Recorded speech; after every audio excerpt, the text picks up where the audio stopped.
What's up, family? Welcome back to another legendary top of the movie reaction video. Let's go.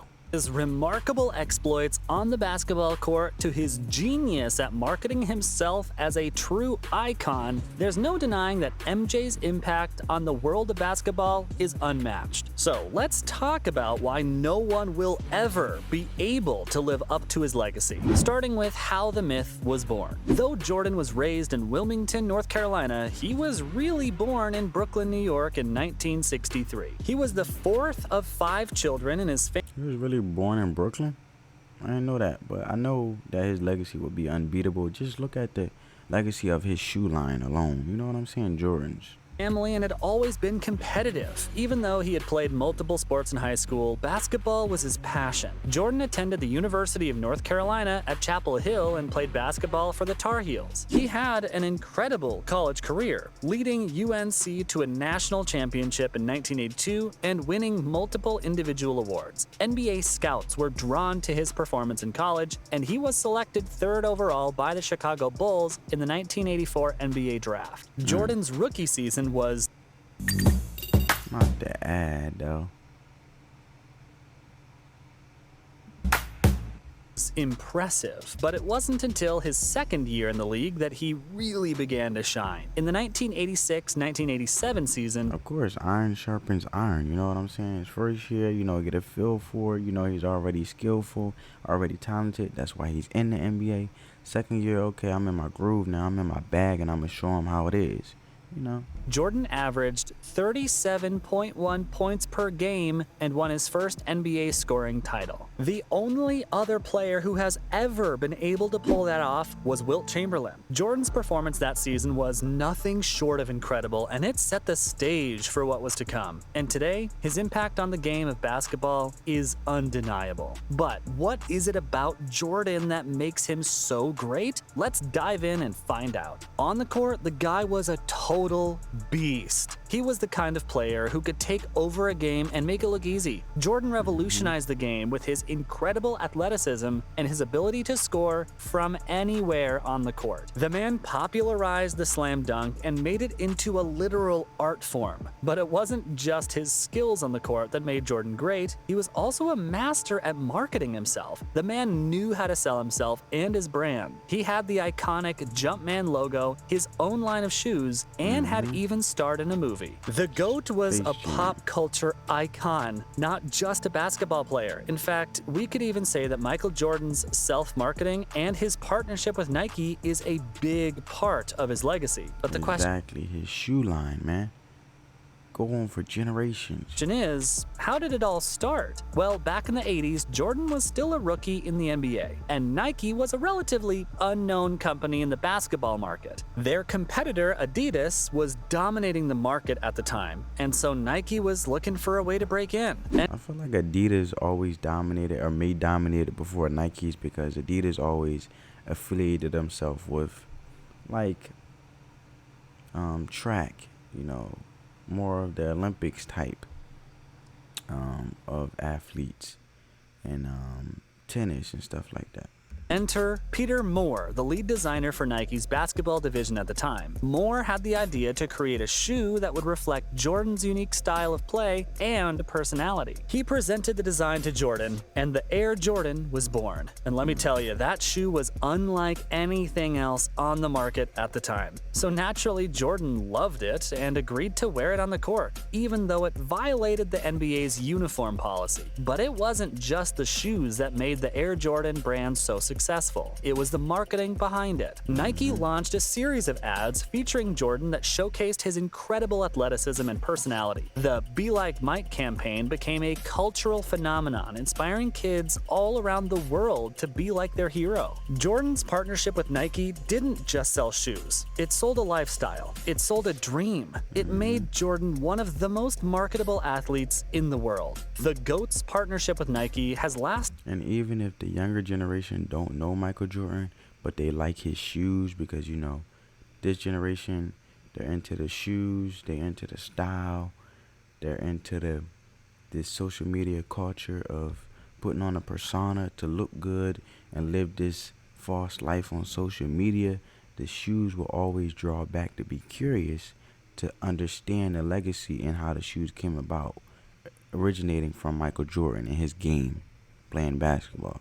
Lasted over 3 decades, and Jordans are still one of the most popular and profitable sneaker brands in the world. Goes to show that Michael wasn't just a basketball player, he was a brand. But why is it that nobody could ever live up to Jordan's legacy though? Well, it's the fact that the game of basketball has changed drastically since Jordan's era. The NBA is now filled with long-range shooters and fast-paced offenses. The days of grinding out a low-scoring game with tough defense are essentially over. Jordan's style of play simply wouldn't work in today's game, but it's not just the game that has changed. You could say that society has changed too, and that Jordan was climbing the ladder in a different era when social media didn't even exist, but the biggest reason why nobody could ever live up to Jordan's legacy is that he was just so damn good. Seriously, the man was a machine. He won 6 championships in 8 years, was the NBA's scoring leader 10 times, 5 times he was named the league's MVP, and he brought home a gold medal at the Olympics. The list just goes on and on. To put it simply, Jordan has set the bar so high that it's nearly impossible for anyone to reach it. But it's not just his accomplishments that make Jordan's legacy untouchable. And after winning for so long, it's no surprise that Jordan could have been bored with basketball. So on that note, let's talk about his brief retirement in 1993. It was a bold move that illustrated just how much Jordan had dominated the game before stepping away. But his hiatus clearly introduced an element of doubt, something that had never been there since Chicago's first championship.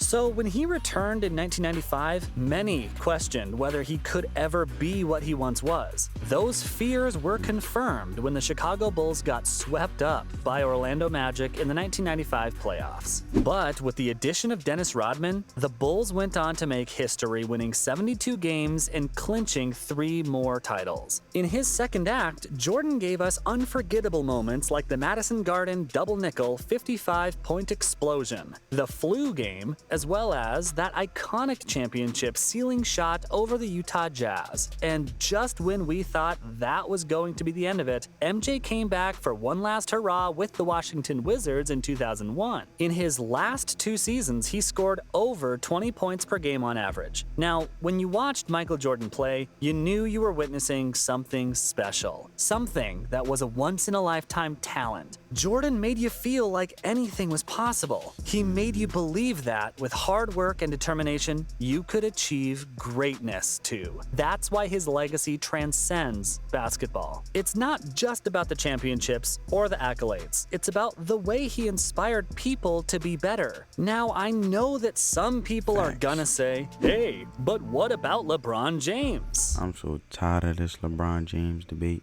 And yeah, sure, I mean, he's won 4 championships and is ranked among some of the best right now, so yeah, he's arguably just as good as Jordan, but he will never be Michael Jordan. He's his own player in his own legacy. Jordan was a once-in-a-lifetime talent who came along at the perfect time, in the perfect place, and I know a whole bunch of other players would agree with me too. Don't believe me? Then let me tell you what Magic Johnson had to say about him. He straight up said, don't get me wrong, LeBron James is a sick baller, one of the greatest of all time. But if you want to talk who's the greatest ever, it's still Michael Jordan. Magic knows what's up. He's giving credit where credit is due to LeBron, but he also knows that MJ is in a league of his own. Oh, and Shaq? He said that MJ pretty much paved the way for all the greats of today. He went through a lot, took a year off, came back, and won 3 in a row. He's definitely the greatest player, he said. Shaq knows that without MJ, the game might not be where it is today. And honestly, MJ's accomplishments speak for themselves. Even Ray Allen, one of the best shooters of all time, agrees that MJ is the GOAT. He said, if you think LeBron is the greatest player of all time, then you probably just grew up in this era. According to Ray, MJ had the league in a chokehold, and everyone feared him because he was unstoppable. So, when some of the greatest players of all time are giving MJ props like this, you know his legacy is legit. On that note, this has been why nobody can ever live up to Jordan's legacy.